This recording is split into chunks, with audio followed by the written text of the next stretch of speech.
Hello, welcome back to Elvis Right. Reviews. That's the one. We're back. Hopefully you're back too, listening to it. And if you're not, then you wouldn't hear it, so that makes no sense. That's right. I'm here, and Daniel's here, and we're going to talk about an album which is, I think, a lot of people's, it's up in the top 5, top 10 of people's favorite officially for released sure. live albums. It's on mine. I didn't realize how good this album was until I listened to it again. Because the one that came out, Madison Square Garden, is what we're talking about, 1972. June 10th. Right. In fact, this was the first time Elvis had played New York City since 1956, when he was doing like the TV shows, Ed Sullivan and all that. Yeah. So this was actually kind of a big deal for Elvis to play Madison Square Garden in New York City. And he sold out. Didn't he sell out all 4 shows? Oh, you know what? I don't even know, but I'm sure he did. If what I read on the internet was correct, and the internet's never wrong. Right. All 4 shows were sold out. There was a Friday night, there was the Saturday afternoon, there was Saturday night and Sunday night. And the Saturday night show, probably the most famous, as that was the one released just, I think, 8 days after the show itself, as the album that everybody knows. Yeah, and the rumor is that Colonel Parker had that album and Aloha, had the mixes both sped up so that he could fit more songs on the record so he could collect more publishing royalties. So the original album... That would not surprise me. The original album I have never liked. It has really bad sound. Elvis's voice sounds too high. The mixing is not great, yeah. But I didn't realize this is because Parker was trying to jam more songs onto the record. That's an interesting reason. So which version did you listen to? There's an album called... We should say, the album we're reviewing... it's called An Afternoon in the Garden. Right. You listened to the remastered, remixed version called, is it Prince from Another Planet? Yes, and that's a quote from which a has review. all the extra bonus tracks, which I did not have that version, so I just had the normal one. Well, I only listened to the same concert. I didn't go into extra material, but it probably has better sound than the one you listened to.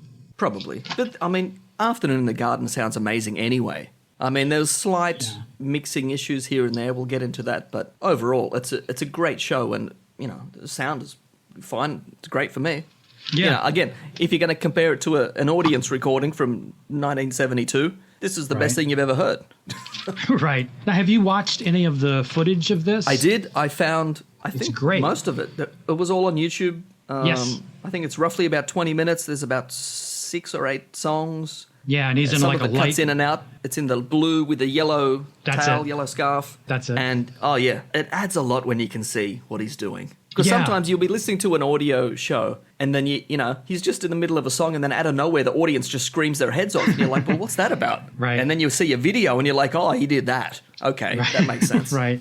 Yeah, I noticed that during one of the songs on here where the audience was just going crazy. Well, we'll get to it whenever I get to that song. But from what I've read, I think the general consensus is that the afternoon show is the better performance and probably better mix. But I think because a lot of people have been listening to the Saturday night show since 1972, hardcore Elvis fans, that is wired, that is burnt into their brains by now. So I'm sure that they'll prefer that one because they've heard it a billion times. And this one only came out in 97, which was the 25th anniversary. Right. But I do want to get my hands on that, the Prince from Another Planet with all the extra stuff on it.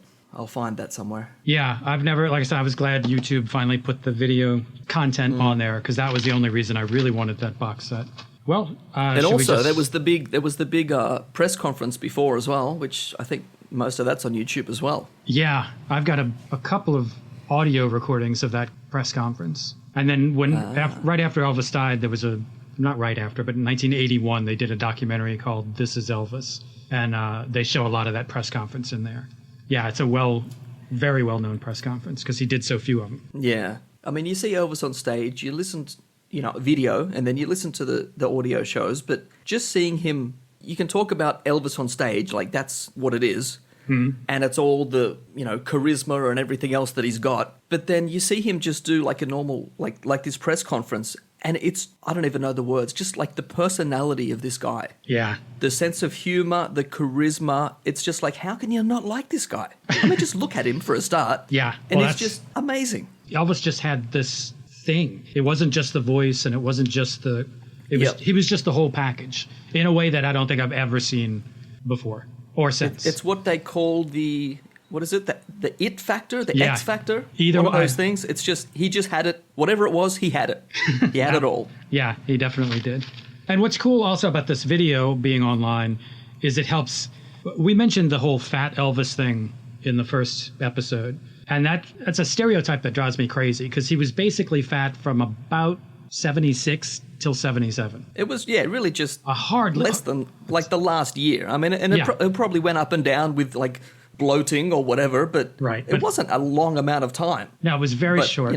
like I said, that image just did such damage to his Absolutely. whole image overall for decades, Absolutely. and still does to some extent. For sure. And I think a lot of it is people misremembering Elvis impersonators who were like real caricatures and fat, balding, just guys who should not be trying to do Elvis. Yes. And they just put this image of this really fat guy in a jumpsuit, and that's just a misconception. Should we dive in? Let's go. We're going to go track by track. Mm-hmm. I mean, there might be a few songs we might not have that much to say about. There's definitely probably maybe 3. I really don't have much, but maybe you do, so that'll work out just fine. Yeah, I probably don't have much to say about all the like 50s ones he throws in that are okay. like 2 minutes Yeah. apiece. Well, okay. One thing about this concert that's slightly out of the norm is no CC Rider. We get the 2001 theme, yes. but he kicks it off with That's All Right Mama instead. That's All Right Mama is the only one I didn't make any notes about because I don't know it's it's basically still CC Rider. He's just the lyrics are That's All Right Mama. Just seeing some different lyrics. There's actually another song on this album I've got that exact same comment about. Let's see if you know which one it is when we get to it. Okay. But before we go into That's All Right, just talk about this intro, like the 2001. Also Sprach Zarathustra, or however you want to pronounce it. Right. I mean, could there be any more epic opening to a concert? Out of every piece of music that I can think of in history, for him to choose that, Yeah. it sort of tells you he had some clue of just how massive he was. Right. Yeah. That he could choose such an epic opening and still come out and be better than that. I'm better than that opening song, which is one of the most epic openings you could think of. And then he's 10 times better than that. Yeah. And although he seemed to be he seemed very down to earth and like a normal guy, and he was just happy to be there, like you said before. He also, on some level, he knew that he was like the biggest thing ever. Yeah. He must have been able to separate his sort of humble self with what he was doing on stage. I mean, he must have been able to see it from some other perspective, like that just wasn't him. Because when you hear him in interviews, he's so humble and just thought of himself as lucky to have gotten a big break, that whole thing. But yeah, when he walks out on stage, I mean, he is that quote "Prince from Another Planet." That's from one of the reviews of a critic at the time. I mean, he was just bigger than life. Yeah, and that's a hell of an opening. That's a great description. He was bigger than life. He just had everything that normal people have, but times 1,000. Yeah, yeah. The talent, the charisma, everything. Yeah. I think that's why he was able to do all those movies that just weren't that great, because you could not stop looking at this guy. He was magnetic, man. Think about, you said before how bad some of those movies are. Yeah. But somehow, no matter how bad the script or whatever the words he has to say or the other actors in it, whatever is awful, somehow he can still carry those movies just his personality alone, which is insane. You try to think of anyone else who could do that now. Yeah. I mean, there's attempts, sure. Every year there's attempts at someone trying to hold a movie just off their personality, but with an awful movie or an awful script, and it always fails. Right. But this guy did how many movies? 33. And pulled it off. Yeah. It would be like if Prince did Under the Cherry Moon like 25 more times. And people kept 25 kept going different to see variations. Yeah. Yeah, it's phenomenal. Oh, man. But so, you said That's All Right. The second track is, I didn't have I just got the digital files that I had on a hard drive. I didn't actually dig out the CD. And all my tracks are just listed, track 1, track 2, track 3, so I didn't even know what was coming next, which made it even more exciting. Oh, cool. Mm-hmm. So as soon as That's All Right starts, I'm thinking, oh, here we go, CC Rider. Right. And then, and then it's not. And it's like, what? What's happening? That was great. It was a great surprise, because I'd totally forgotten that he doesn't start with that. I can't remember how often he did that. This wasn't like the only time he did That's All Right Mama first. But I know there's one show where he does CC Rider like in the middle of the show. Oh, wow. Which, I don't even know what that one is. But That's All Right Mama. I guess he's used as an opening once or twice, but it's the same effect as CC Rider. It's just this great kind of rollicking like rhythm with those drums that come in after 2001. Which you would have heard at the start of this very show. And hopefully, unless we get sued, will be at the start of every show. Right. But like, how good would it have been to see, just say you lived in New York and this was the first time you saw Elvis, because it was the first time he, really did shows there. Yeah. And then he comes out and kicks it off with, pretty much his first song that most people would have heard. Yeah. What an intro. Maybe that's why he did Absolutely. it. Maybe that's why he chose that song, because he hadn't played New York before. And he's like, well, let's give him, the first big song. Yeah. Because they haven't heard it before. Yeah, that makes sense. And it was his first. I mean, he recorded a couple of things before That's All Right, but That's All Right was the one where everything clicked. And that was his first really big one with Sun Records. So that's, you just can't imagine. No. And even like we said, I haven't listened to Elvis for a while. It's been at least 6 months, if not more, that I've just sat down and listened to an album or a live show. So just to hear that intro and then into That's All Right, it's just like the excitement you get, even though you're not there and you're listening to a record from decades ago, it's still exciting to me, which blows my mind. Just that energy and, it's crazy. Yeah, and he really does attack this song. Well, that's what I was surprised about. I hadn't listened to this concert in forever. And because this is that afternoon show that only came out, in the 2000s, I probably played it 97. twice. 1997. Oh, okay. So I probably for once, I'll be correcting you. Usually the other way around. Because this afternoon show was the second of 4 shows. Because he played the Friday night, and then this was the Saturday afternoon. But I haven't heard the Friday night show. I'm not sure if that exists.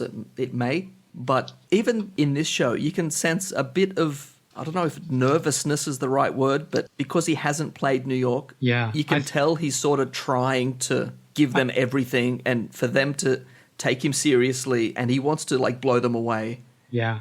I think it's that he feels like, he's got something to prove. This is the big time. This is Madison Square Garden in New York, sold out. So and he sold it out 4 times, so he better give them what they want. Yeah, well, he definitely did. So we can go on to track 3, which is Proud Mary. Yes. Which, when I think of Proud Mary, I think there's a Creedence CCR version. Right. There's Tina Turner and countless others. I mean, even Prince played this a bunch of times.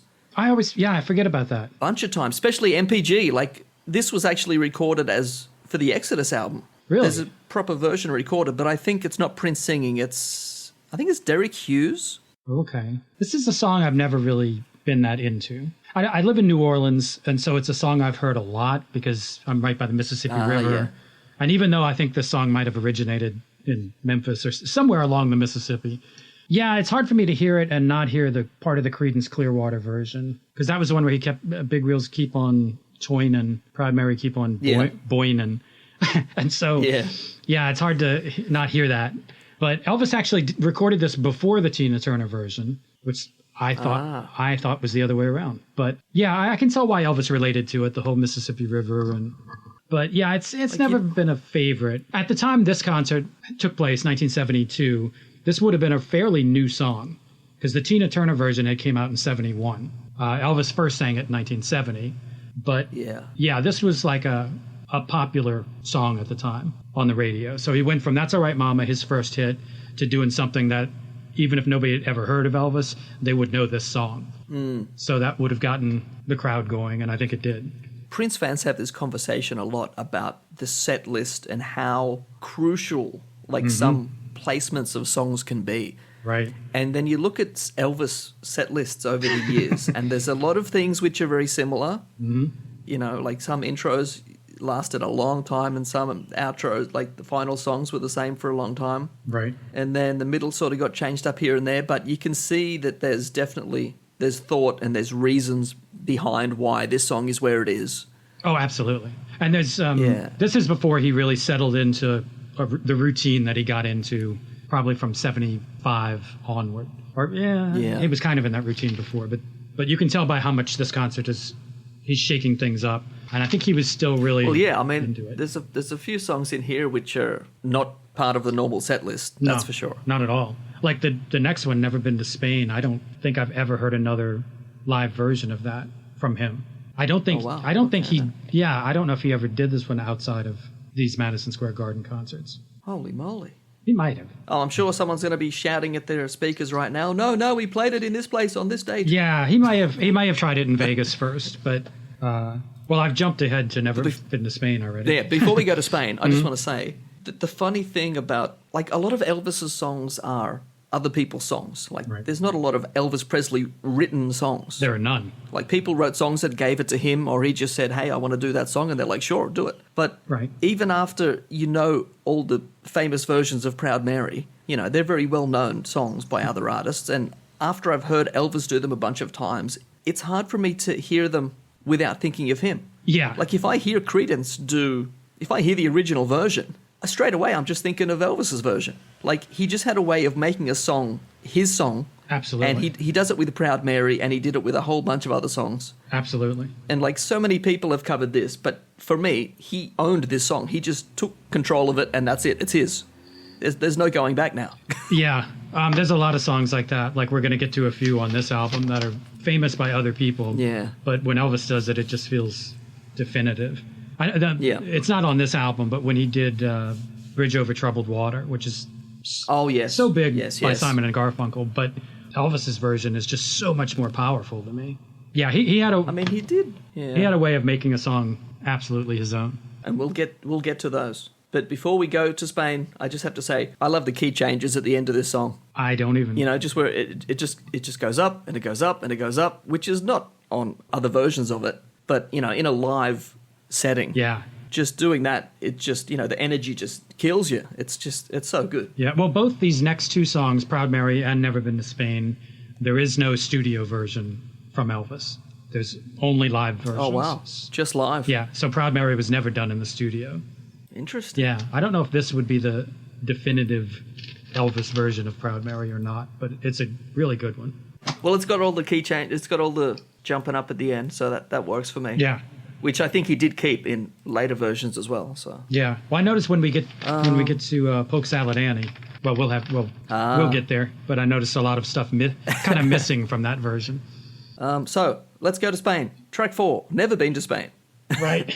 The thing in this song, I love how he sings. The verses are like pretty low key, and then the chorus comes in and it just takes off. Yeah. Which is what you want. Like again, like you said, most people wouldn't have heard this song or heard him do this song. No. So it'd come in and he'd sort of be just singing like his normal range, and then the chorus comes in and like, oh, there's that voice. Yeah. There's the voice. That's what you came for.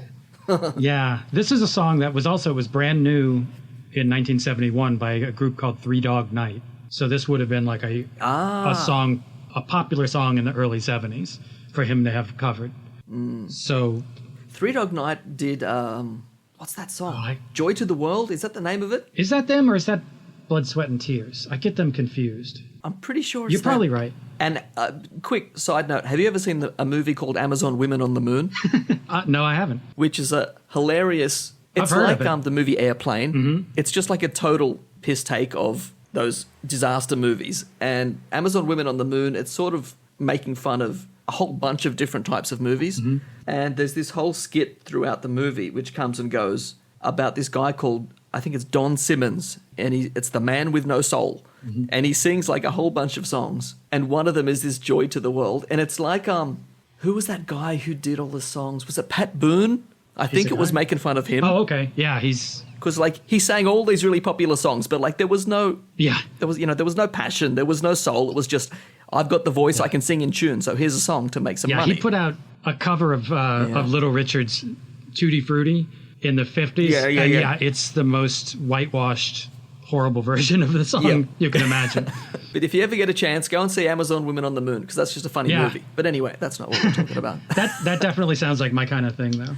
So Joy to the World, that's the one that's Jeremiah was a bullfrog, right? And then That's the one. That is the one, which is, when I first saw that movie, which I was really young, Like, I instantly loved that song. I mean, what a first line. Yeah. I mean, Jeremiah was a bullfrog. He was a good friend of mine. It's the most ridiculous lyrics ever. Perfect for like a dumb young kid to laugh his head off at. So, of course, I love that song, and I still do. Yeah, that's a great song. That is a great song. I wonder if here's the quiz for you. Did Elvis ever do that song? Because that would be amazing. As far as I know, I can imagine him singing it. I can hear it in my head. Yeah, it wouldn't surprise me if he just screwed around with it in the studio. But yeah, there's no recording that I know of. Yeah, at a rehearsal or a recording, yeah. Wow, that would be amazing. If anybody knows, let us know, because I really want to hear that. Yeah, you're right, by the way. It was Three Dog Night that did Jeremiah Was a Bullfrog, Joy to the World. Oh, I got something right. Yeah. I don't know why. I don't know what Blood, Sweat, and Tears did. My brain worked for a change. But back to Spain. Yes. Having said all that, I'm not a massive fan of this song. It's like when listening to Elvis concerts, I don't usually skip any tracks because I want to experience it as the whole thing, and that's the way it was. That no pun intended. But if I did skip any, this would probably be one of them. If I could be bothered to get up and skip it. But I don't. But it doesn't give me what I want from listening to Elvis live. It's not... I agree. It just, whatever I'm not sure exactly what I want, but this song doesn't have it. It gets close. Like when he gets to the chorus, he sort of gives it a bit, but it's not enough for me. Yeah, I feel the same way. This is one that I used to skip on the original album. I probably enjoyed it more listening to it this time from that afternoon show than I ever have before. But yeah, it's never been one of my favorites. And like I said, it's never been recorded in the studio. All there are live versions. And it's good, but yeah, it's lesser. There's a few of those on this, but we'll get to those. Right. Unless you've got anything else, we're going to go to track 5. You Don't Have to Say You Love Me. Oh, but I do. This is such a good song, and I love this. It's just a great version as well. Yeah. The version on That's the Way It Is probably better. This one's like a little bit rushed. Yeah. But yeah, this is just a great song. The original is Dusty Springfield, which is nice too. But yeah, this You Don't Have to Say You Love Me is one of my all-time favorite Elvis tracks, probably. Oh, wow. It is up there. Well, I've got nothing else to say about You Don't Have to Say You Love Me, really, other than it's excellent. The original's a little better. This one's kind of rushed, but it's excellent. You mean the original? You mean other versions that Elvis did, or the actual original song? Sorry, I meant the Elvis's original from... Yeah. That's the Way It Is, which he did do a studio version of it. So that's what I mean. The studio version is better. Again, having heard this song done by Elvis live, like literally hundreds of times, hundreds of shows that I've listened to, songs like this, they just burn into your brain, and like every second of it. And at the end of this line, James is going to do a little guitar thing, and it's going to be great. And every time he nails it because he's excellent. And also in this song, you got the key change at the end, and you listen to the bass in that part, man, going off. Who's bass? Is this Jerry Schiff on bass at this show? I think so. Yeah, it could be. I shook his hand. I'll tell you that much. Did you? Oh, I haven't even said this. No. When they were doing those Elvis concerts with Elvis on the screen, right? Whatever they were called, they came to Australia in.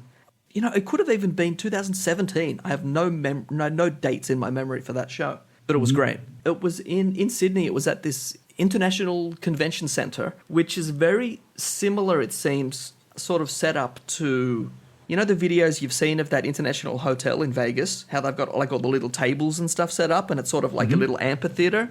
Yeah. It's sort of set up like that. So it was great to have it in a similar sort of venue that you knew, they'd played in before. Right. It gave you a bit more feeling like I'm at this show. Yeah. This is what it used to be like. And it was really great. And at the end, a bunch of people went down to the front to say hi and whatever and grab a guitar pick or whatever they do, set list.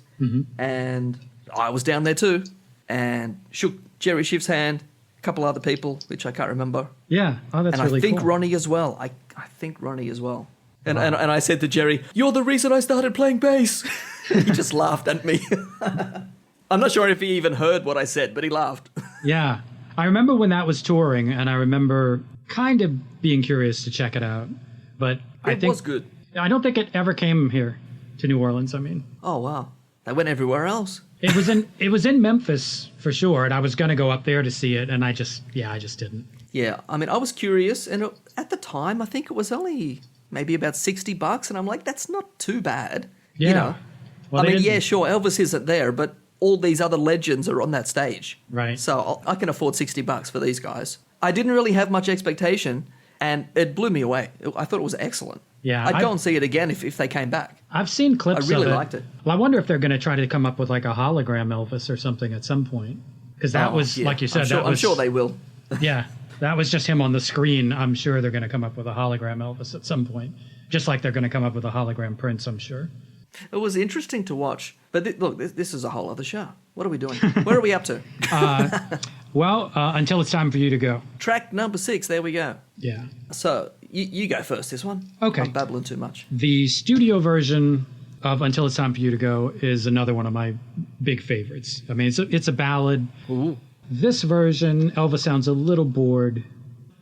This song seems like this is Elvis catching his breath after the last 4 songs. Yeah. I mean, it's still it's one of my favorite songs. It really is. But I do prefer the studio version, which I think might have came out the same year or a year before. But yeah, I think this is a place for Elvis to kind of catch his breath a little bit. Yeah. Like for me, this is one of the weaker songs at this show. I mean, I'm not saying it's bad. Same here. It's just, like you said, it's a good time to just have a little rest. Yeah. He doesn't have to give it too much energy. Well, we were talking about the pacing of the show. I think Elvis would, when he knew he was going to be worn out from the last note of the previous song, he would put a ballad or something like this, or Love Me Tender, something that he can kind of sleepwalk through a little bit. In this song, though, like the key changes, I think it's in the bridge, they always just sound really weird to me. It's a weird song. It's like they definitely throw me off every time I hear them, and I've heard this song a bunch of times, but just every time they go to like this chord and that chord, and I'm like, really? They're going there? Even though I know it happens every time. Yeah. But every time it's just not like knowing musical theory and the way that things work. It's not normal. Right. It's interesting and it does sort of work. It doesn't sound awful, but it's just strange. Well, like that chord should not go after that chord, but it does. And he makes it work with the vocal line that he sings over it, sort of holds it all together. If he wasn't singing, this song would be a mess, I think. Right. If you were just listening to the music, you'd be like, that doesn't work at all. Yeah. But somehow, again, he just lifts the whole thing and keeps it, good enough. Yeah. He worked on this one in the studio version of it. He had a lot of trouble recording this one, probably for the exact reasons that you're saying. It's a weird song with weird changes. And I think he worked on it for a while and then left it alone for a couple of months and then returned to it and then finally came out with a version that they put out. But it was one that I think he had trouble arranging, basically. Yeah. I know the original is by somebody named Buffy St. Marie, but I've never heard it. But it's been described as tuneless. Not Elvis's version, but the original has been described as kind of tuneless. So I think Elvis really worked to kind of create this weird melody that wasn't necessarily there in the original. So that's why, Okay. I mean, I love it. It's a very strange, but I like these kind of songs. Like Elvis has another song called I'm Leaving that's weird like this. It has some, it doesn't really sound like an Elvis song. Although this has got that great line, I'm not a king, I'm just a man, which is always good when Elvis mentions anything about being the king in a song. It's kind of neat. So another quick quiz. Do you know when or who started first saying, Elvis is the king? Like, when did that actually start? Oh, that's a good question. Because this could just be a throwaway line in a song with no reference to him being the king. Or is it? Because that started way before this. Oh, no, it definitely is not a personal acknowledgement of being the king or not being the king. It's just a line in the song. But as a fan, I can't help but kind of take it that way. It's always kind of neat, when he mentions something like that. I'm not a king, I'm just a man, take my hand. That just reminds you that the Prince line, there are no kings on this earth, only princes. Right. Which, again, you could say that was a reference to Elvis. You could say it's a reference to Michael Jackson being the king of pop. So it's always interesting. I think since Elvis was long dead by the time Prince sang that, he was definitely referring to Michael Jackson. Probably. Because it seems more likely at the time. Yeah, well, unlike Michael Jackson, Elvis never called himself the king, certainly wasn't self-proclaimed king.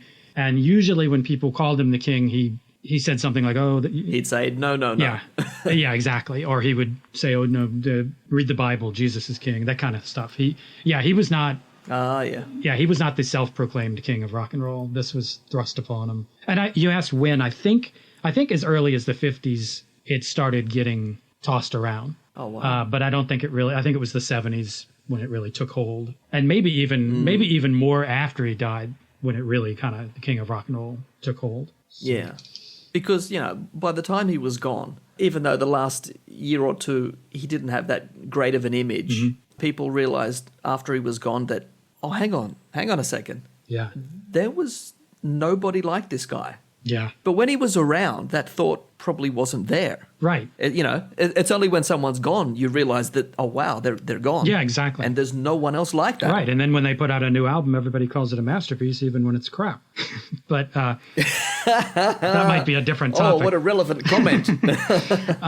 But yeah, we'll see. When he died in the late 70s, there was a bunch of 50s nostalgia. Like the movie Grease, I think, came out in 78 or 79. And I already mentioned Happy Days was on TV. American Graffiti was in the theaters.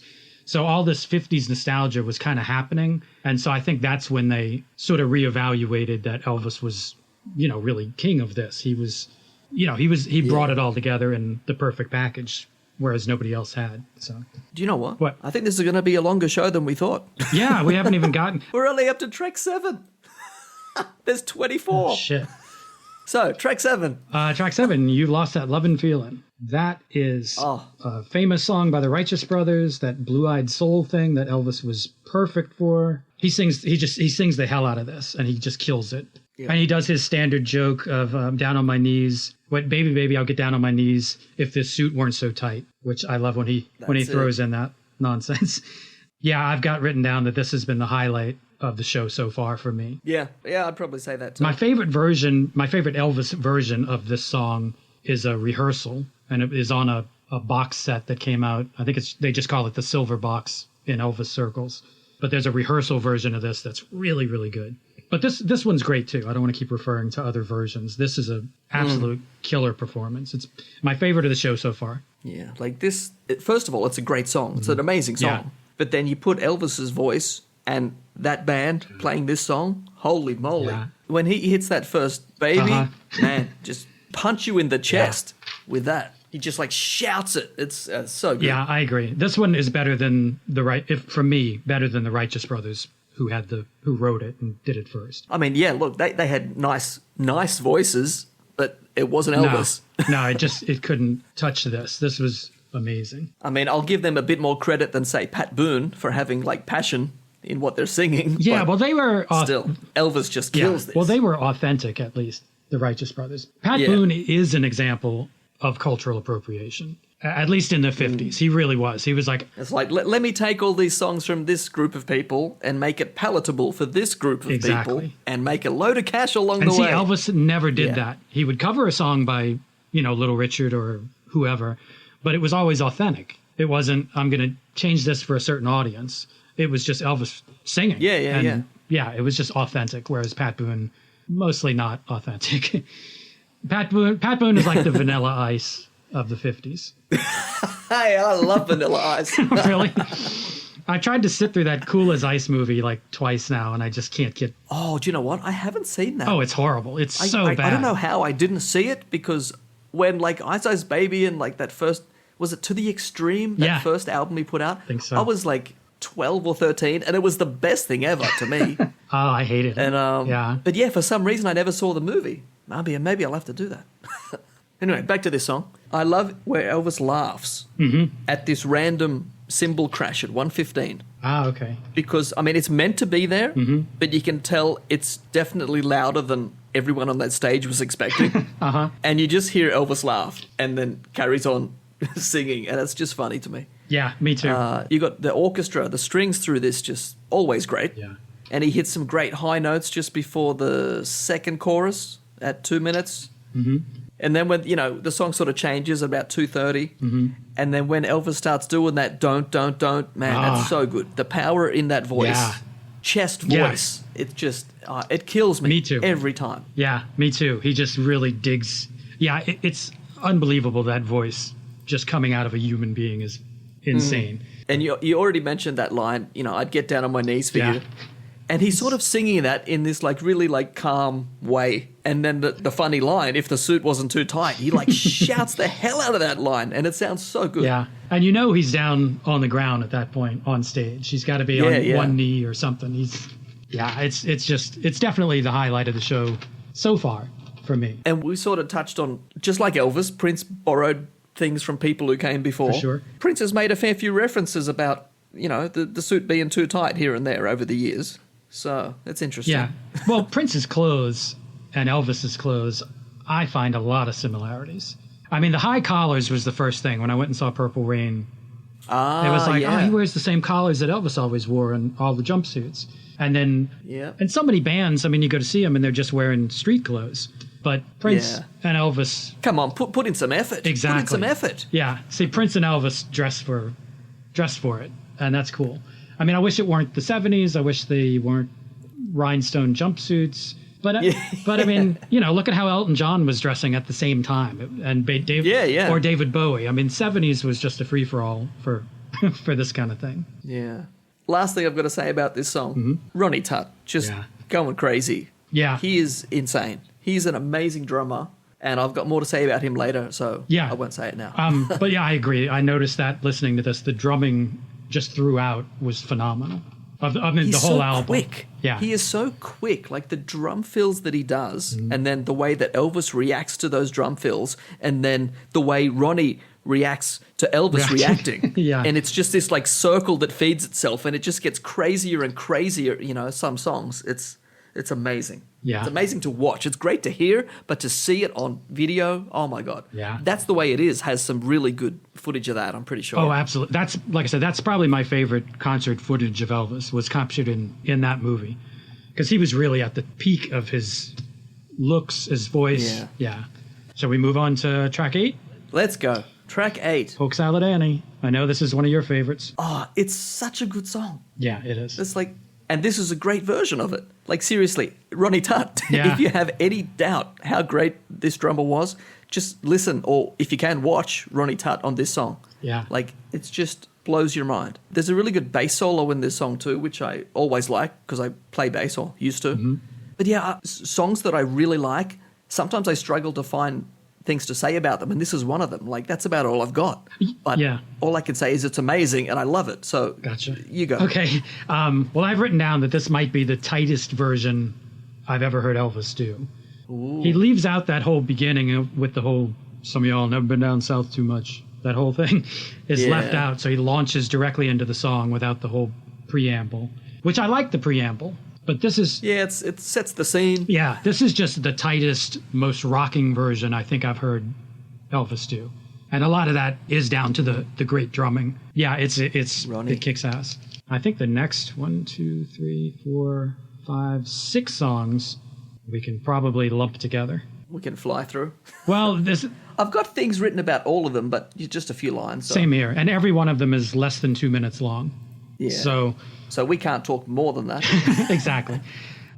So let's go. Track 9, Love Me. This is not the most amazing song ever written, but again, Elvis just elevates it. Yeah.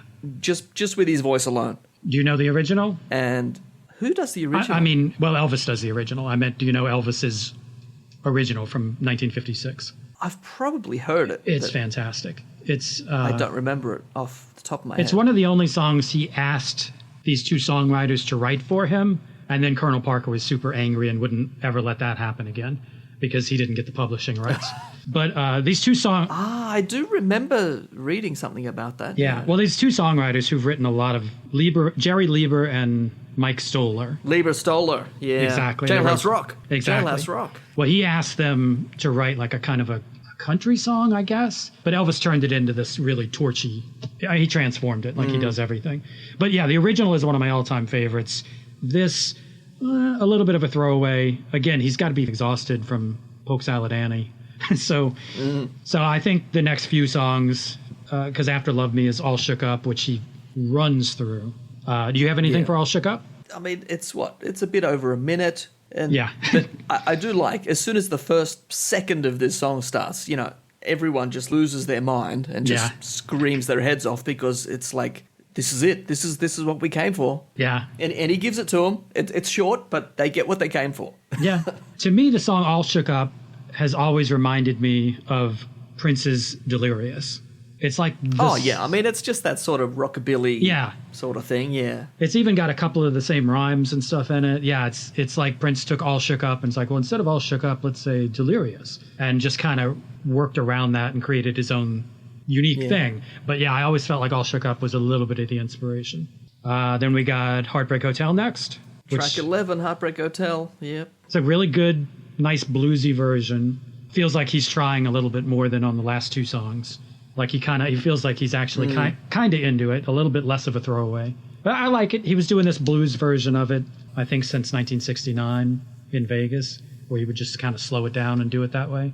Yeah. I mean, this was another massive hit. Oh, but still smashes it out in a minute and a half. Yeah. And this was only 1972, but I think you can tell he was already a bit tired of playing these old 50 songs. Yeah, I think that's why he lumped them all together. He seemed to like, all right, I have to do these for the crowd. I'm just going to rush through it, and then we can get back to the cool stuff. Back to the good stuff, the new stuff. Yeah. Right. So Teddy Bear, Don't Be Cruel is next. Kind of the same. Track 12. But yeah, again, it's another quick throwaway. Yeah. And, not so much at this show, but a lot of live versions of this. He's just laughing his way through this song and messing around with the lyrics and singing stupid things. I know, But this is, again, I think he wanted them to take him seriously. Mm-hmm. He was being a bit more proper. Yeah, he was. Than usual. Yeah, because I was waiting for some of his lines like... Maybe let's forget the past before I kick your ass, which he says on a other recordings. Didn't do that. No, he did this straight. I was kind of surprised. And the next one, Love Me Tender, I was even more surprised because he actually sang it. Yeah. I didn't remember him.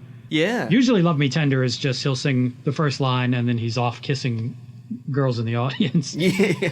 And the crowd reaction to Love Me Tender is great in this version. But yeah, he actually sings it. It was a much better version than I remembered. Most of the live versions of Love Me Tender are not this good. I think this could be why a lot of people put this up near the top of great Elvis recordings, because as much as we love to see him messing around and joking and laughing and not taking himself too seriously, this record gives you, in one way, better performances of the songs because he is taking it a bit more seriously. Absolutely. Which I think could be why this is a bit higher than some other recordings. Yeah. I don't know. What do I know? No, I agree. And then let's see, we're at Blue Suede Shoes is next. We've got 14, Blue Suede Shoes. Another literally 1 minute of a massive hit. Right. Never get sick of James Burton guitar in this song. No. This is a pretty straight version. In 68, when he did this live in the black leather, that's probably my favorite version. But this is really rocking, and Elvis seems totally into it. He's not throwing it away at all. Yeah. And the last 20 seconds or so, it sort of kicks up a notch and it really gets going. And then before you know it, it's over. Yeah. Yeah. Every song from Love Me, All Shook Up, Heartbreak Hotel, Teddy Bear, Love Me Tender, and Blue Suede Shoes, every one of them is under 2 minutes. It's like, here's all my biggest hits in about 6 minutes. Yeah. I mean, it's practically a medley. He just kind of runs through them. Yeah. Here's the 50s medley. It's almost a sampler set. Yeah, it really is. See? We told you Prince borrowed stuff from Elvis. There you go. Here's a sampler set. Here's a minute of this, a minute of that. Yeah, it was economical. Just get them out of the way. Right. The crowd wants to hear Little Red Corvette. I'll sing one line and then another line of something else. So we go to track 15. Big surprise. Which is Reconsider Baby. Yeah. And again, I told you I didn't have the names of the tracks, and this started and I'm like, what the hell is this? I don't even remember this song. And when I looked it up, he hardly ever played this live. I still think this might be the only live version. I don't know about another one. And I wonder, the placement is so weird because he does Hound Dog next, which should be part of the 50s medley. Ah, yeah. So I feel like somebody in the crowd yelled Reconsider Baby or something, and Elvis just went into it. Because, yeah, it's very weird. It's not on the released Madison Square Garden concert. Yeah, I really think this might have been spontaneous. I have a theory about this. Yeah? I think I know why he hardly ever played this song live. And that's because... not because he didn't like this song, but because he liked Steamroll the Blues more, and it's literally the exactly same song. Yeah, it is in the live version. Again, I think that's down to the band not expecting Elvis to come out with Reconsider Baby, and they just sort of are playing this,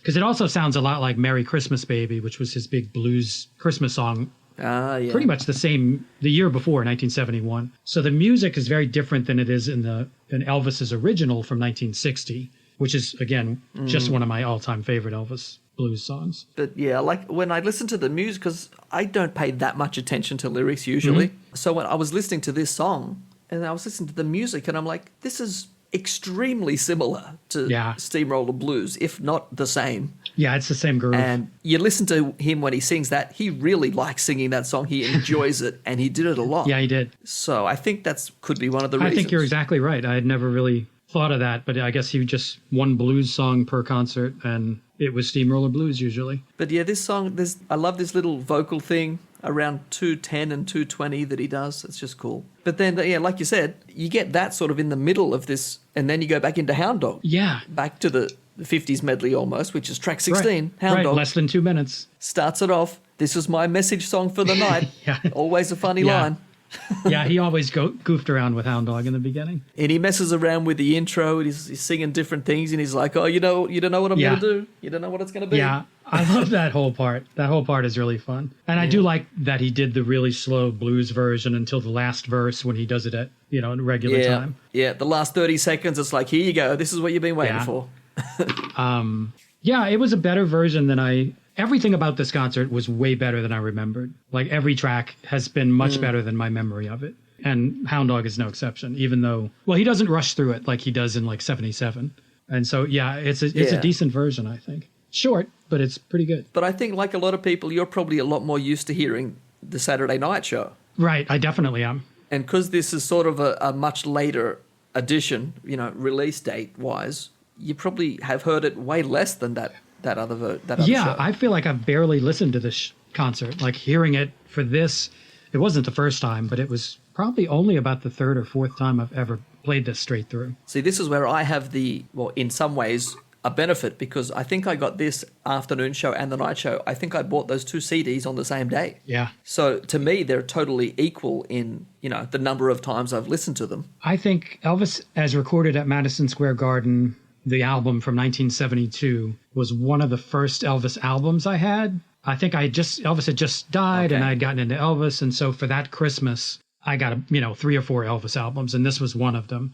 And I remember it was the one I played the least often, because again, the original record version was kind of sped up, and so Elvis sounds really thin. His voice, sounds thin. The whole thing is it's a bad recording, and it wasn't until when they remastered it and made it sound like it's supposed to. So I really should revisit the first album. One last thing about Hound Dog. He does it in this show. He does it a lot of the time. He starts doing his own percussion at the end of each line. Yes. Like he'll sing the line and then it'll be like chicka bow bow at the end of every line. And it's like, oh, this is excellent. Yeah. He can't hear someone doing that, so he'll just put it in himself. It's great. Yes. He did that a lot. He did that in Reconsider Baby as well. There's a line where he just adds da da da da da da. Oh, yeah, doing that, which is normally the piano, right? That bit? Maybe, or electric guitar. It could be guitar, yeah. Probably guitar. Yeah. But yeah, I love that.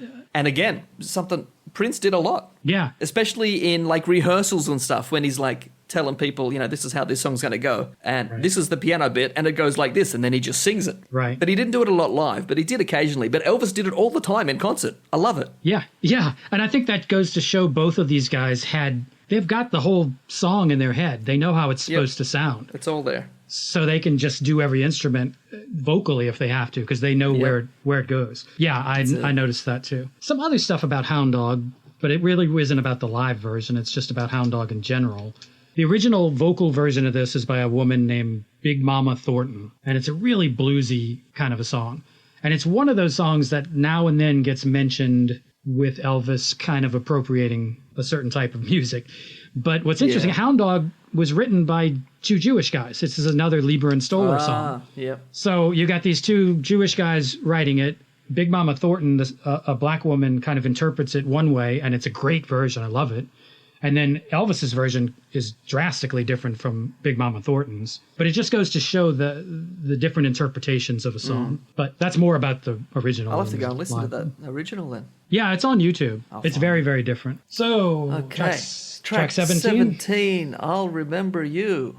Another song he didn't perform very often at all. I think this was only the second time that he'd played it live. I think you're right. I think after Aloha from Hawaii, which is Elvis's very next album, he put out 2 concert albums in a row in the 70s. It's featured on there, and I think the song was written by a Hawaiian guy who died of cancer, And so there's right before he sings this song in Aloha, he introduces it mentioning how much money they had raised for this cancer fund that was started in this guy's name. Yeah. But that's the next show.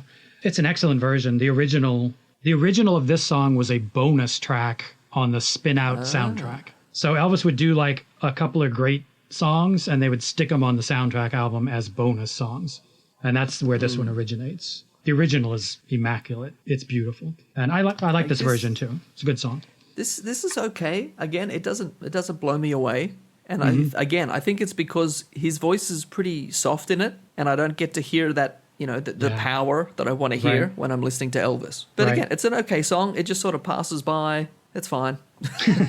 Yeah, you might like the original more. And I think they came out with that box set of the 60s stuff, and I think there's like an unedited there's an unedited longer version of the original. Yeah, it's definitely worth seeking out. It's a really good I have listened through that entire, the 50s masters, 60s masters, 70s masters, and they were amazing sets. Yeah, they really are. But it's been literally many years since I've listened to them. So I've got, now that we're back into Elvis, I'm going to just start listening to everything again. It's going to be great. Awesome. So track 18, another massive hit, really, Suspicious Minds. Yeah, this one's amazing. Not the Fine Young Cannibals. No, we're talking Elvis. Right. I forget about that version sometime. Oh, I hear it on the radio. Not that I listen to the radio that much, but almost every time I turn on the radio, if I listen to the radio more than like half an hour, I'm going to hear that. Yeah. I don't know why, but that just seems to be on the playlist lately. Yeah. I remember way back at the time when the Fine Young Cannibals version had come out, because it was around the same time that Willie Nelson had his version of Always on My Mind. So I kept hearing these two Elvis songs by inferior vocalists, in my opinion. Yeah, I mean, Willie Nelson's great, but I wouldn't call him an amazing vocalist. It's like Bob Dylan. Sure, he did some great stuff, but vocally, maybe not. No. We're going to get to a song in this concert that Willie Nelson wrote in a few more songs. Okay. I did not know that, so that's good. Couple songs away. Suspicious Minds, yeah, what can you say about this? It's sped up from the original, and it's even sped up from the original live versions from earlier, but it's still great. And Elvis throws in his usual joke about, I've never lied to you. No, not much. Not so much. Yeah. I got that. But they did leave out the other joke where he usually has JD in the background doing his bass part, and at one point he usually sings "Shove It Up Your Nose." Yes, I did. I missed that. It's not in this one. I missed hearing it because that's one thing that I expect to hear because I've heard it so many times. Yeah. When he doesn't do it, you're like, hey, what? You didn't do the line. Yeah. Even though it's not the line, it's added later, but I miss it because it's not there. Yeah, me too. I kept listening for it. Shove it up your nose. Excellent line. Oh, and he does the "I hope this suit don't tear up" at one point. Yeah. Again, another usual. And again, that just sort of comes out of nowhere. Yeah. It's just like, I wasn't expecting that. Okay, great. Yeah, "I hope this suit don't tear up, baby." Yeah, I'm trying to remember where he says it. I'll have to note that next review. Because again, unless anyone in this audience was collecting bootleg cassette tapes at the time or had seen him a bunch of times before in other places, they wouldn't have heard that line before. Oh, no, definitely And they would have heard that, and it would have blown their minds. It's like, oh, look, let's change the lyrics to a funny thing. Isn't it amazing? Yeah. And it's like, yeah, he's done it 1,000 times, but okay. Yeah, good version. Not much else to say. Oh, and again, if you want to hear a drummer going absolutely bananas, this is the song for you. Yeah. Ronnie Tutt just kills it, especially the second half of this song. Mm-hmm. Like with those the super fast drum fills. I mean, like I said before, if you've ever seen video of Elvis doing this song, you know the way his body reacts to those drum fills. Yeah. And then Ronnie reacts to Elvis by doing it even faster or better, and then Elvis gets more crazy, and it's insane to watch. Yeah. It's so good. Yeah, this was a pretty kick-ass version, I think. And horns. Oh, yeah. Horns are essential to this track as well. I mean, I was listening to this and I'm like, listen to those horns. And then I thought, imagine if they weren't there. It would not be the same at all. No, definitely not. You need the horns. Yeah. No, I was just going to say he does that long extended fade out where you think he's done and then he comes back and the rhythm goes down slows way down and then it picks right back up. I was just about to say that because this is what I noticed in this video. On the video, at that breakdown, talk about people like Prince and control of the band. That was simply just a hand he put out to the right and everyone just dropped down. Yeah. He didn't even say a word. It was just the hand, flat hand, straight out.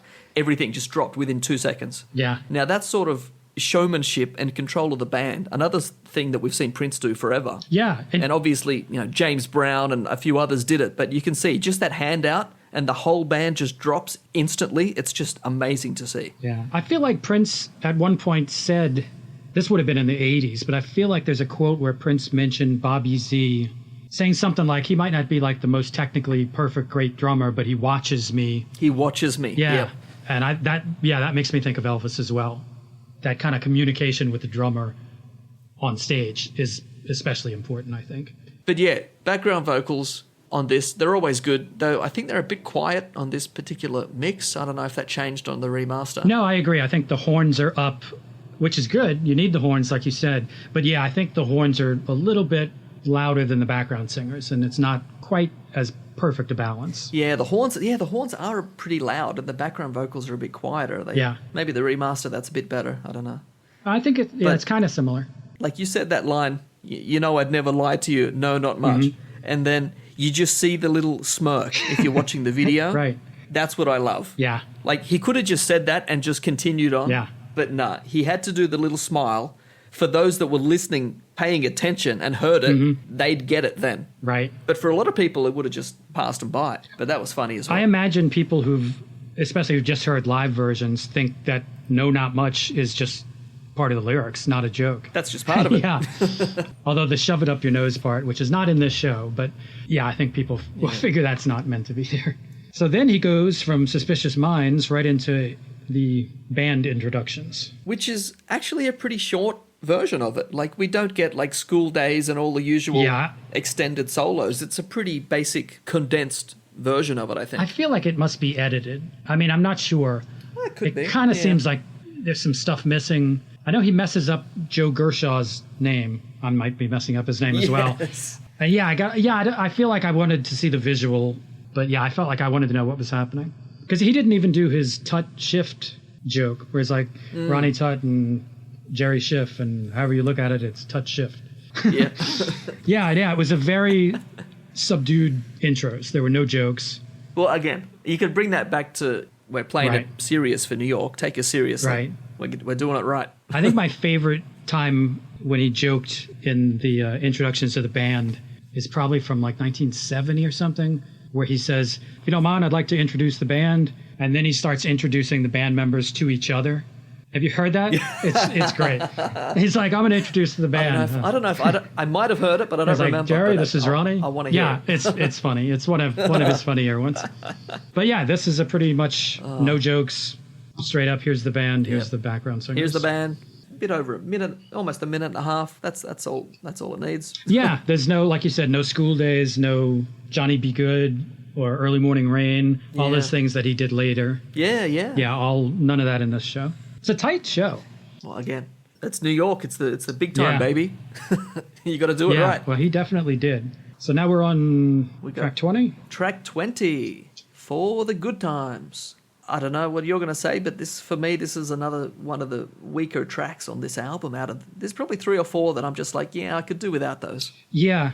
But again, they're not bad songs. It's not my sort of thing. It's nothing against the song. I mean, I just want to hear, like I said, I want to hear Elvis doing what I want to hear Elvis doing, and that's like giving it some.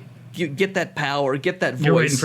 And this is sort of just this lightweight, fluffy sort of thing. Well, he was gearing up for track 21, American Trilogy. Oh yeah, he was just having a rest. This is just another breather. I think again this is about like pacing. He would do For the Good Times, and funny how time slips away toward the end of the show, because the lyrics are kind of like, don't look so sad, I know it's ending. And in the song, it's about a relationship, but I think he's really kind of singing to the crowd, like, thanks for coming to the show, don't be sad, I know it's almost over. Yeah, I think it's a pacing thing. I think he really kind of has that in the second half of the show on purpose. There's a great version of this song by Dean Martin. And, there's a great version of this by a lot of people, but I like the Dean Martin version. But yeah, I like it. It's like you said, it's a little bit of a breather. Especially the next, lucky enough, we have the next song to give me what I want. Yeah, I'm ready for it. 21, track 21. If you're on the CD, if you're on the vinyl, who knows? Side C, I don't know. I don't either. An American Trilogy. This is one of my favorite Yeah. songs that Elvis performs. It's never... Like, is this an actual, in one way, is this an Elvis No. original? Or have other people sung an American Trilogy? Because I know it's literally a bunch of songs put Right. together. But did other people do that, or did he do I that? used to think he was the one who put it together. And I've never heard the original version by a guy named Mickey Newberry, but I believe it was already arranged like that. The 3 songs were already put together. I'm not positive, but I think so. But this song is, it's never not mind-blowing. Yeah, this is a song that, from what I've heard, and I might be misremembering, but I've never heard him do a half-assed version of this. He gives it everything every time that I can recall. 100%. I've never heard a half-assed version of this either. I mean, I've heard a version where instead of a flute solo, it's a trumpet solo, which is weird. But oh yes, I have. yeah, I've heard that. Other than that, Elvis's vocal every time is just beyond. Especially right after that solo, and the band starts building up right before Elvis comes back with the "Glory, Glory, Hallelujah." Oh Jesus, that's religious. Yeah, that part. You and me are exactly the same. We are dying for those parts. Like, it just kills me every time. Like, just listen to that. Then that's why this guy is so good. Yeah, it's insane. It's like it's religious. It's like the power and glory. It's unbelievable. Yeah, it's hard to talk about this song. See, again, a song that is just so good. I mean, what can you say? I mean, at 1:44, he hits this high note with ease. Just like, it's there. Yeah. He gets it, smashes it, and then he goes again at, I think, 3:30. He does it again, and it's just, it's perfect. This is one thing I like about amazing vocalists is, you might hear an off night where they're not giving it everything. But again, I could be wrong, but I cannot recall ever hearing Elvis sing a bad note. I mean, I'm sure it's happened, but it would be super rare. Yeah, the thing is... Because, like, vocalists on this level, they're just perfect almost all the time. Well, that's even when Elvis would... I can't think of a time he really screwed up. Because it never sounds like he screwed up, because his voice could do anything. So his voice hitting the wrong note, it just doesn't even sound like the wrong note, because anything that would come out of him was just, well, that's Elvis. That's what he wanted to do. I'm trying to think, because I've listened to a lot of, outtakes and stuff. I've heard his voice sort of crack in the wrong place before, and he'll immediately start laughing about it. But no, you're right. I've never really heard him just hit the wrong note or hit a sour note. I mean, it's all good. And this song especially, there's just never been a bad version. And again, I'll refer to Prince and also to John Farnham in Australia. I've never heard John Farnham sing a bad note. It just doesn't happen. They're that good. Like, they might or might not have perfect pitch, but they just can sing the right note. I mean, they might play around when they're singing and sing different notes, but not the wrong note. Not by accident anyway. It's just not in them. It's just like automatic thing. They just know. They're not even thinking about it. It just happens. Well, Elvis's favorite singer way back in the beginning was Dean Martin. I don't know if it stayed that way, but Dean Martin's kind of another guy. He's just got so much casual confidence that whatever comes out of his mouth is just fine. I mean, he can't go wrong. And Elvis had the same thing, but like on steroids. Because Dean was, I love Dean Martin's voice too, but yeah, Elvis just had the same thing, but with power from beyond. Yeah, American Trilogy is a knockout. And he ends on that high note as well. Yeah. Which doesn't always sound perfect, but it's still just the fact that he's got that range and he can do it, just great. Yeah. It's been a long time since I've read about his voice, but for a while I remember reading about it. And he can hold a certain note, like singing just flat out, that most people just can't. It might not be a particular high note, but it's just a powerful... The length of it, yeah. Yeah, the end of Viva Las Vegas, the movie song. He hits a note and just holds it sustained. Holds it to the end. And it's great. There was actually a song on this album which I noticed, but I didn't make a note of it. And it was like one of the lesser songs, like I'll Remember You or something. And he just held one note. He's not singing strongly, but there was just one note. And I just realized after a while, it's like, this has gone for like 10 seconds. Yeah. And it was just one note. And then he just sort of continued on with the song. And it was like no big deal at all. But if you ever notice it, it's like it's a long note. Yeah.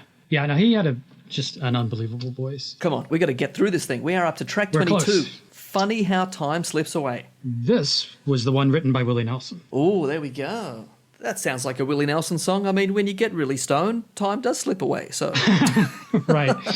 This is one that he did often, again, for pacing toward the end of the concert, because he was kind of letting the audience know, we're almost done, time's slipping away. And this is one, I think you can tell Elvis's mood, because there's a line toward the end of the song that sometimes he would sing one line and sometimes he would change it to this other line. And I think on this night he was in a good mood because he sings, in time, everything's going to be okay. When he's not in a great mood, he changes that line to, in time, you're going to pay. And it takes this real revenge. I don't know I don't know which line is the original, but he changes those a lot. And in this one, he does the nicer, less revenge-oriented, everything's going to be okay. Like, this is another song I don't really have an opinion on. I mean, if you're on a scale of 1 to 10 and 5 is in the middle, it's probably like a 6 for me. It's just slightly better than, the average songs. I agree. And the pun, this song just passes the time.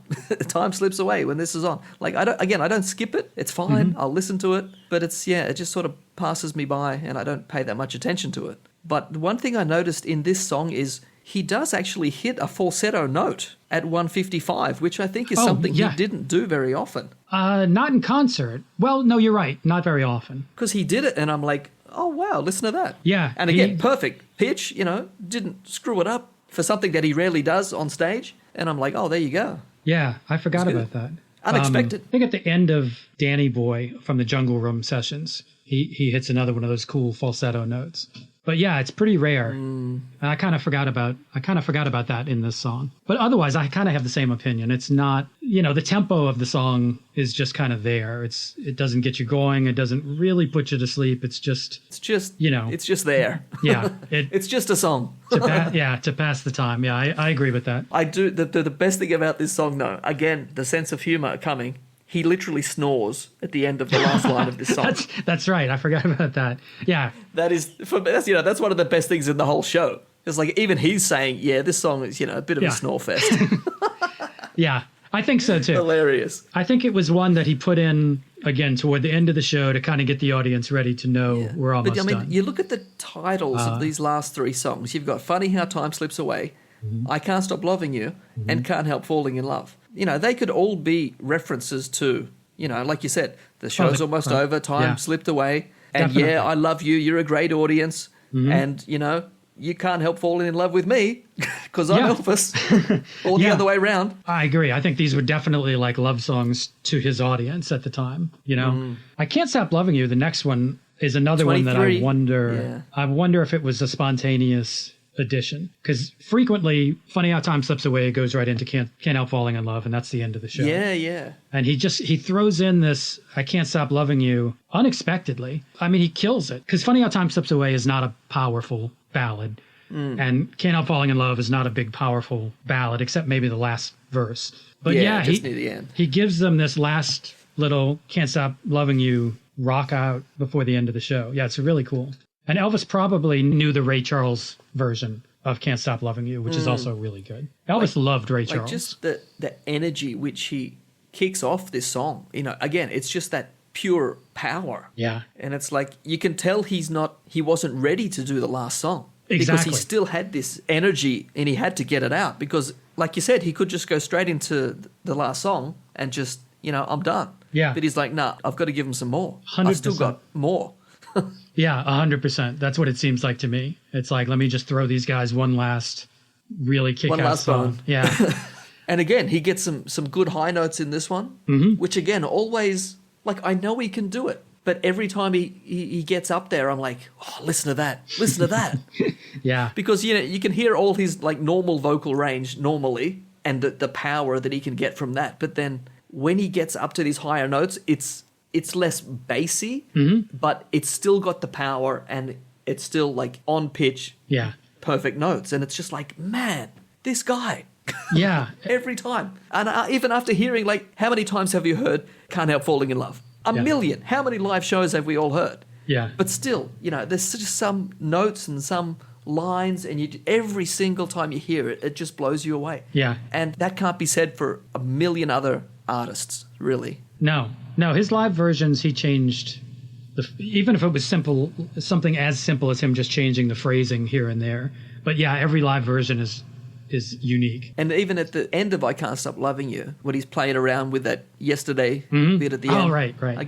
Again, more, the sense of humor.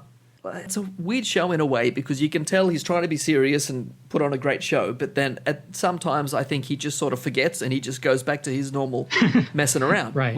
That's how he is. He can't totally suppress that. It's going to come out. So even though he did put on a great show, and it wasn't as messy, say, as some other shows have been with singing stupid lyrics and laughing through songs. No, this was a very tight show. He still gave them just enough of that, if you're a hardcore Elvis fan and you'd seen him before, you might notice it was a bit more serious. I keep saying the word serious. That's not the right word, I don't think, but Yeah, well, it was very tight, I guess. Like there's not a lot of him talking to the crowd. It was more professional. Yeah, it was a very well-oiled show. We're here. We're at the last track, finally. Yes. Track 24, Can't Help Falling in Love. The usual. Not UB40. Right. I forgot about that version too. See, all good things must come to an end. This concert, this album, and like you said before, this is not really a powerhouse performance sort of track. No. Until those last few lines. Right. But again, it's a nice way to end the concert. Everyone's happy. Yeah. And he kept this as the closing song for many years. Oh. Because it's a great closer. It's a great song to end on. I don't know if he's ever closed a show with anything else. Yeah, I can't think of any concert that didn't end. Oh, I'm sure I can hear some furious people tapping away at their keyboards right now. Well, I think there's got to be something. Well, the song "Impossible Dream," which is the only song that appears on the official Madison Square Garden release from 1972 that is not in this concert. And I think in Vegas he did experiment with closing the show with Impossible Dream maybe once or twice. It's odd that Impossible Dream is on the released Madison Square Garden concert, but not on this afternoon performance. So he did kind of shift a few things. Well, yeah, I mean, you've got a few songs in this afternoon show which weren't in the other shows. So he's swapped a few things here and there. And you can actually hear him kissing people during Can't Help Falling in Love. Yeah. And did you notice at 22 seconds, I wasn't watching the video for this, but I'm pretty sure what happens is he's kissing girls, giving out scarves, and at 22 seconds he says, "Oh, hello, Colonel," and then goes right back to the whole kissing. Yes, I did hear that. I'm pretty sure... I did hear him shout out to the Colonel. I'm like, I wonder what that's about. I'm pretty sure Parker was at the edge of the stage, kind of where the girls were, and Elvis... He's made the same joke before, just not about Colonel Parker, where he's kissing girls, and then he gets to a guy and he's like, "Oh, hello, sir." And I think he did that with Parker in the audience at this particular show. I think he was kissing, and then he gets to Colonel Parker and kind of went in for a fake kiss and then was like, "Oh, hey, Colonel." But yeah, I like that. That's a fun little thing in that. But that's it. Well, we did it. We got through it. Way longer than I thought it'd take. Me too. But I guess there's a lot to say. Yeah, we may have talked longer than this album. I think so too. Well, So, what's your final thoughts? What's your conclusion? What's your summary of this album overall? I would say it is one of his top 5 live concerts that I've listened to. Yep, I'd say that. I mean, everything from 1970 and 71 is fantastic, but I'm not going to count each individual concert as, I would say this is as good, really, as some of his work in 1970, which is kind of a peak. I think he's still at his peak here, is what I'm saying. He's at the top of his game. It's a great concert. I have no negatives about this show. I think I've got to agree with that. It's way up the top of the list for, as officially released at least. Mm-hmm. I mean, I'm sure there's a million even audience recordings, which could be better shows. Yeah. But then you've got to balance, it's pretty hard to listen to, but you can tell it's a great show and he's having a great time and he's joking around, but then it doesn't sound that great on the other hand. But this has got everything. It sounds amazing. A few little mixing issues here and there, but, nothing awful. Yeah. And it's a great show. It's a long show. Right. 24 songs. Yeah. That's not bad. Not at all. They got their money's worth that night. I mean, what were the tickets? It probably cost like $6 to go to the show. Probably. I'm trying to think. The first concert I went to cost $17, and that was in 1985. So in 1972, yeah, probably $10, $8. That's what I'm thinking. See, this is one thing. Like looking back in time, You know, there's loads of concerts everybody wishes they could go to. And then I look back and I see, like, you know, you could go and see, not that I really like, you know, Led Zeppelin or Pink Floyd or any of these super famous bands, but then you look back and they're like, the tickets cost $6? Are you kidding me? I know. It's hard to imagine. And then you go and see someone today and you pay $200 or $150, and it's just like, oh man, come on. And I know way more money these days goes into lighting and stage production, and you're paying 1 million people compared to what it used to be. But still, to pay $10 or less to go to some of the most iconic artists that existed, just it blows my mind. Not still. just $10 or less, but $10 or less, and bring a camera, bring a tape recorder, bring in your video cameras, tape recorders, whatever you want. You can bring in a guitar. Yeah, just bring any recording equipment you want. That's fine. Yeah, that would have been cool. I mean, you think Felton Jarvis has got it covered, but if he doesn't, we've always got you guys back up in the audience with all your tapes. Yeah. That's great. Well, I'm glad we started with this show, because this was a much better concert than I even remembered. I mean, I knew it was good because, I mean, there's not a lot of bad shows. No, really. There's not. I mean, there's off nights, but even in shows where he wasn't 100%, there's still things I find enjoyable, and there's still like funny jokes, and there's still weird things that happen that I still enjoy. Me too. And I would say the same about Prince, actually. Both of them were unbelievable live performers. I mean, they had great voices, they could do a lot in the studio, but just as live performers, those are the two. Untouchable. Those are the two people I consider just beyond everyone else. Anyway, let's finish this show. Okay. I think we've run out of things to say. I think so. I would definitely recommend go and listen to this album. If you haven't heard it in a long time, go and reacquaint yourself with this amazing matinee performance. Yeah, or watch the video. Watch the YouTube videos are amazing. It's crazy that there's footage from this really at all. Well, I go back and forth. I feel like it's crazy that there isn't footage of everything because he was Elvis. How can you not just follow him around and record everything? But I guess it's amazing when something like this sees the light of day. When I was looking through a bunch of like reviews and stuff, a comment I kept seeing in many different places from different people was like, how could these... Oh, and the other thing I haven't even said yet, these 4 shows sold out. Elvis was the first person to sell out 4 nights in a row at Madison Square Garden. I didn't know that. No one else had done it before. Again, that's what the internet told me. It could be wrong, but I read it, so I'm saying it. Oh, man, then that makes this such a big triumph for him. Yeah. But yeah, the comment that I kept seeing was, I cannot believe these historic, epic, record-breaking shows not have been professionally filmed. Yeah. That was the one comment I kept seeing. It's like, what the hell was Colonel thinking not recording these shows on video? Because imagine how good it'd be. Like, that's the way it is great. But this show is amazing. And imagine if we had it in a full Pro Shot video. Well, it would just blow your mind. Guaranteed we do have to blow your mind. Next, I guess it's not his next show, but his very next album is Aloha from Hawaii. So at least we've got a very good document of the rehearsal of that, the concert itself, and of course the recording of both the rehearsal and the main show. It's very weird. Yeah, I feel like the Madison Square Garden album also gets immediately overshadowed by the next release, which is Aloha from Hawaii. He does most of the same songs. It's very odd to me that he put out 2 live records in a row like that. It's kind of odd. And I think this one really gets lost in the shuffle. Well, yeah, again, but when this came out in 97, of course it's going to be to long-time hardcore Elvis fans who were there or are still catching up like me, the nighttime show on Saturday, that came out 25 years before this afternoon show. So people would have listened to this one way less. Oh, for sure. I know. You had the vinyl. I barely you would have remember heard that nighttime show a million times. Right. And you've heard this a handful of times. Right. And vinyl. That's just the way it happens. But like I said, I bought both afternoon and night show at the same time. So to me, they're like almost equal, even though I know one came out way before the other. Right. But I've listened to them both probably the same amount. Yeah, it's kind of strange. History gets like flattened out. Like people now can just go to YouTube and pick any era and just start there. So you don't have to go chronologically. Like I didn't find Elvis till after he was dead, so I didn't have to go chronologically either. But yeah, it's interesting with somebody like Prince where you like him in real time, and so you're getting the new stuff as it comes, as opposed to it's all there and you can just kind of examine it more objectively, I guess. Yeah, I think we're done. I think so. Well, that's shocked me. I didn't think we'd go on this long, but that's awesome. That's how it is. So, I don't know if we should say what we're going to do next to make him come back next time. We can say it's a studio album, We can say it's a 70s, a mid-70s studio album. How about that? That's your teaser for next time. That sounds good. You just have to guess which one it could be.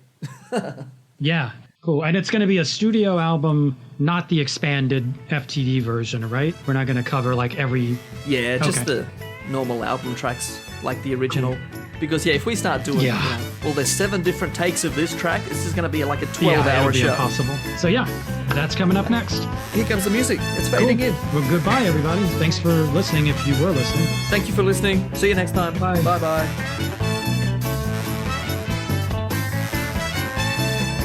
Ladies and gentlemen, Elvis has left the building. Thank you and good night.